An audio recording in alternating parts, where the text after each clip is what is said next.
আসন্ন টি-20 বিশ্বকাপে ভারতের বদলে বিকল্প ভেন্যুতে খেলতে আইসিসির কাছে বিসিবির দেয়ার চিঠির উত্তর এখনও মেলেনি। তবে বিশ্ব আসরের সহ আয়োজক শ্রীলঙ্কায় বাংলাদেশের ম্যাচ গেলেও এতে বড় ধরনের সমস্যা হবে না। বিপিএলের অনুশীলনের পর ঢাকা ক্যাপিটালসের হয়ে খেলা জাতীয় দলের এই অলরাউন্ডার এই কথা জানান। না আসলে আপনি যদি চিন্তা করেন, জানি না আসলে কি হবে, যেহেতু আমাদের কন্ট্রোলে নেই। আমরা আসলে যে কোনো ভেন্যুতে খেলতে সবসময় প্রস্তুত থাকি।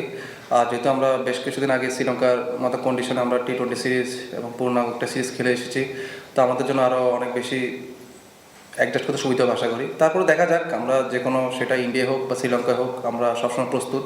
আর বিশ্বকাপের মতো একটা বড় ইভেন্ট, আমরা সব প্লেয়ারই মুখিয়ে আছি খেলার জন্য, হোয়াট এভার এটা যেখানে হোক। মুস্তাফিজুর রহমানকে আইপিএলের দল কলকাতা নাইট রাইডার্স থেকে বাদ দেওয়ার প্রেক্ষিতে বাংলাদেশে আইপিএল সম্প্রচার বন্ধ হয়। রাজশাহী ওয়ারিয়র্সের হয়ে খেলা জাতীয় দলের পেসার বলছেন, পরের বার আইপিএল নিলামে নাম দেওয়ার ক্ষেত্রে আরও সতর্ক থাকবেন। আমরা তো চাই, আমরা তো পলিটিক্যাল দিক দিয়ে চিন্তা করি না। এজ এ প্লেয়ার হিসাবে আইপিএল খেলার ইচ্ছা থাকে, ওই হিসাবে আমরা নাম দিই।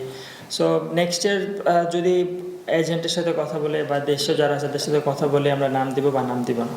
বিপিএল শেষ হতেই সংক্ষিপ্ত ফরম্যাটের বিশ্ব আসর খেলতে বিমান ধরবেন সাইফুদ্দিন, তানজিম সাকিবরা। আগামী 7 ফেব্রুয়ারি শুরু হবে টি-20 বিশ্বকাপের 10ম আসর।